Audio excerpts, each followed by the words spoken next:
High সবাইকে, আজকে আমি তোমাদের সাথে শেয়ার করব চিংড়ি মাছ দিয়ে কচুরলতির রেসিপি।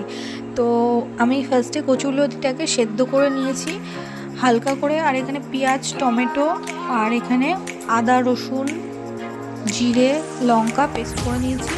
ফার্স্টে আমি চিংড়ি মাছটাকে জাল দিয়ে নেব, মানে নুন আর হলুদ দিয়ে জল দিয়ে জাল দেব।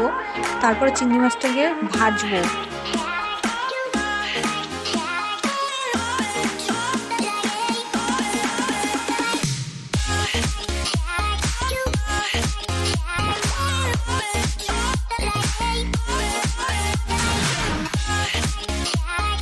চিংড়ি মাছটাকে এবার ভেজে নিচ্ছি। ভাজা হয়ে গেলে আমি কড়াইতে জিরে আর তেজপাতা ফোড়ন দিয়ে আমি পেঁয়াজ আর টমেটোটাকে লাল লাল করে ভেজে নেব। ভাজা হয়ে গেলে তারপরে ওর মধ্যে আমি পেস্টটা দিয়ে দেবো, আর দেবো হচ্ছে গিয়ে নুন, হলুদ, মিষ্টি যে যেমন খাও সেগুলো দিয়ে ভালো করে কষাবো।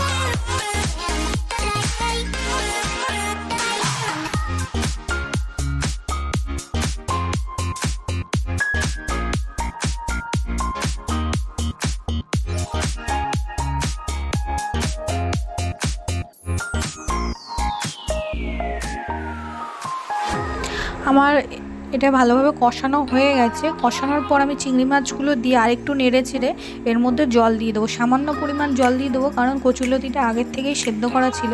বেশি জল দিয়ে ফোটালে এটা একদমই গলে যাবে।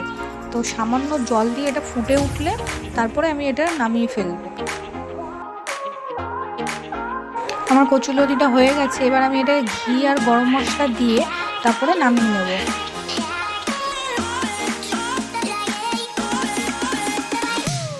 আমার রান্না কমপ্লিট। আর তোমাদের যদি ভিডিওটা ভালো লাগে, রেসিপিটা ভালো লাগে, তো একটা লাইক করবে, কমেন্ট করবে আর ভিডিওটাকে শেয়ার করবে। আজকের মতো এই পর্যন্তই, টাটা।